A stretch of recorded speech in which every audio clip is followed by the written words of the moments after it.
सो भूल भुलैया 3 का teaser finally drop हो गया, जिसे मैंने अभी अभी देखा। एंड इसे देखने के बाद मैं एक ही चीज बोलना चाहूंगा कि ये मेरी एक्सपेक्टेशन से कई ज्यादा वाहियात था। अब ये वाहियात क्यों था, इसका सबसे बड़ा रीजन तो देखो ये है कि भूल भुलैया जैसी मूवी, जो तीनों मूवीज आई हैं, पहला पार्ट जो अक्षय कुमार जी का था, सेकंड पार्ट जो कार्तिक आर्यन का था, और अब तीसरा पार्ट जिसमें विद्या बालन एक मेन कैरेक्टर प्ले करने वाली है। टीजर को देखने के बाद मुझे ऐसा लगा कि ना ही इसकी कॉमेडी अच्छी है, ना ही इसका हॉरर अच्छा है। तो इस मूवी को देखने का रीजन क्या बचा ऑडियंस के पास?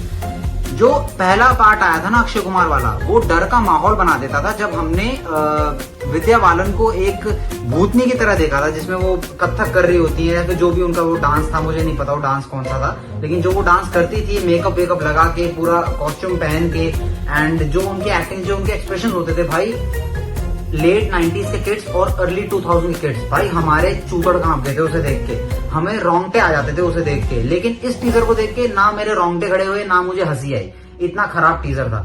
आपको याद होगा जो फर्स्ट पार्ट आया था भूल भुलैया का, उसमें एक सीन था जिसमें विद्या बालन अपने लेफ्ट हैंड से एक पलंग को उठा लेती है। कोई ऐसा वैसा पलंग नहीं, एक ऐसा पलंग जिसे उठाने के लिए कम से कम, जिसे हिलाने के लिए 4 से 5 मुस्टंडे लगते थे। ये मूवी में उन्होंने मेंशन किया हुआ था। अब इस सेम सीन को रिक्रिएट करने की कोशिश किया है भूल भुलैया 3 के टीजर में। अब इस सीन को अगर मैं तुम्हें डिस्क्राइब करूं तो बेसिकली विद्या बालन एक सोफे को उठा लेती है, जिसे देख के साफ पता लग रहा है कि इन लोगों ने किसी वायर वर्क का इस्तेमाल किया है, ऑब्वियसली हेल्प लगी है बहुत सारी, एंड फेक लगता है पूरा सीन। अब ये बात हम सबको पता है कि विद्या बालन ने वो पलंग वाले सीन में भी हेल्प लगी होगी, वायर वर्क लगा होगा, उन्होंने खुद से नहीं उठाया होगा, लेकिन वो कन्विंसिंग लग रहा था। और ये जो टीजर निकला है इसमें वो सीन कन्विंसिंग बिल्कुल भी नहीं लगता और क्रिंज लगता है। अब दूसरा रीजन है यार कार्तिक आर्यन। कार्तिक आर्यन हमेशा की तरह वही मतलब ओवर एक्टिंग करते हैं जब वो कॉमेडी करते हैं। टू बी ऑनेस्ट मैं कार्तिक आर्यन का फैन नहीं हूँ, वो एक अच्छे एक्टर है। जैसे कि चंदू चैंपियन अभी आई थी, उसमें उन्होंने बहुत अच्छी एक्टिंग की थी, और कई सारी मूवीज, धमाका में उन्होंने बहुत अच्छी एक्टिंग की थी। He is a good actor. But जब वो कॉमेडी करने की कोशिश करते हैं तो मुझे हमेशा ऐसा लगता है कि वो अक्षय कुमार की कॉपी कर रहे हैं। I don't know why.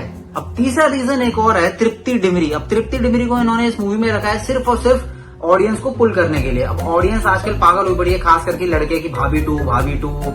अब उसको देखने के लिए लोग आ जाएंगे, उन्हें ये लगता है। और जहां तक मुझे अभी दिख रहा है टीजर को देख के, मुझे सिर्फ इतना लग रहा है कि तृप्ति डिमरी कोई जरूरी कैरेक्टर कुछ प्ले नहीं करेगी। उसके होने ना होने से मूवी को कोई फर्क नहीं पड़ेगा। गानों में होगी, वो गाने वाने शूट करने के लिए रखा होगा उसको, अदरवाइज उसका कोई खास रोल नहीं होने वाला है जहां तक देख के लग रहा है। और भाई इस मूवी में राजपाल यादव भी होने वाले, लेकिन टीजर में वो कुछ खास कर नहीं रहे हैं। एंड भूल भुलैया 2 में भी जब मैंने उनको देखा तो उन्हें देख के बहुत दुख होता है यार, क्योंकि उनकी एज हो गई है।